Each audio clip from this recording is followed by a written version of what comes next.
Hi ಎಲ್ರಿಗೂ ನಮಸ್ಕಾರ. ನಾನು ಈ ವಿಡಿಯೋದಲ್ಲಿ L G dish washer compartments ತೋರಿಸ್ತಾ ಇದ್ದೀನಿ. ಇದರಲ್ಲಿ 3 ಕಂಪಾರ್ಟ್ಮೆಂಟ್ ಬರುತ್ತೆ. ಒಂದು ಸಾಲ್ಟ್ಗೆ, ಒಂದು ಟ್ಯಾಬ್ಲೆಟ್ಗೆ ಆ್ಯಂಡ್ ಒಂದು ರಿನ್ಸ್ಯಾಡ್ಗೆ. ನಾನಿಲ್ಲಿ fortune dish washer salt use ಮಾಡ್ತಾ ಇದ್ದೀನಿ. ನಿಮಗೆ ಯಾವ ಪ್ರಾಡಕ್ಟ್ ಇಷ್ಟ ಆಗುತ್ತೆ ಆ ಪ್ರಾಡಕ್ಟ್ ಸಾಲ್ಟನ್ನು ಯೂಸ್ ಮಾಡ್ಬೋದು. But table salt, rock salt use ಮಾಡೋ ಹಾಗಿಲ್ಲ. ಈ ಥರ ಫನಲ್ ಕೊಟ್ಟಿರ್ತಾರೆ.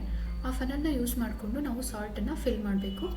ಆಲ್ಮೋಸ್ಟ್ 1 to 1.5 kg ಸಾಲ್ಟನ್ನು ಆ್ಯಡ್ ಮಾಡ್ಬೋದು. ಅದಷ್ಟು ಆ್ಯಡ್ ಮಾಡಿದ್ರೆ ನಮಗೆ 1 ಮಂತ್ವರೆಗೂ ಕಂಪ್ಲೀಟಾಗಿ ಯೂಸ್ ಆಗುತ್ತೆ. ಸೊ ಸಾಲ್ಟು ಫಿಲ್ ಆಗ್ತಾ ವಾಟರ್ ಆಚೆ ಬರುತ್ತೆ. ಆವಾಗ ನಾವು ಸಾಲ್ಟು ಫಿಲ್ ಆಗಿರುತ್ತೆ. ಇವಾಗ ಆ ಚೇಂಬರ್ನ ಕ್ಲೋಸ್ ಮಾಡೋಣ. ನೆಕ್ಸ್ಟು ನಾವು ಟ್ಯಾಬ್ಲೆಟ್ ಮತ್ತು ರಿನ್ಸ್ಯಾಡ್ ಚೇಂಬರ್ ನೋಡೋಣ. ಟ್ಯಾಬ್ಲೆಟಿಗೆ ಫಾರ್ಚೂನ್ ಅವರ ಟ್ಯಾಬ್ಲೆಟ್ ಯೂಸ್ ಮಾಡ್ತಿದ್ದೀನಿ. ಟ್ಯಾಬ್ಲೆಟೇ ಯೂಸ್ ಮಾಡಬೇಕು ಅಂತ ಏನಿಲ್ಲ.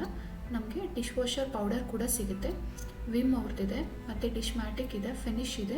ನಿಮಗೆ ಯಾವ ಪ್ರಾಡಕ್ಟ್ ಇಷ್ಟ ಆಗುತ್ತೆ ಆ ಪ್ರಾಡಕ್ಟ್ ಡಿಟರ್ಜೆಂಟ್ ಪೌಡರ್ನ ಯೂಸ್ ಮಾಡ್ಬೋದು. ಮತ್ತು ಇವಾಗ ರಿನ್ಸ್ಯಾಡನ್ನು ಯೂಸ್ ಮಾಡ್ತಿದ್ದೀನಿ. ರಿನ್ಸ್ಯಾಡನ್ನು ಫಿಲ್ ಮಾಡೋಣ. ಇದು ಒಂದು ಸರಿ ಫಿಲ್ ಮಾಡಿದ್ರೆ ಆಲ್ಮೋಸ್ಟ್ 1 ಮಂತ್ವರೆಗೂ ಯೂಸ್ ಆಗುತ್ತೆ.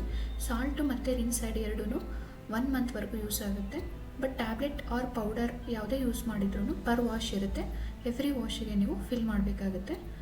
ಇದು L G dishwasher compartment video.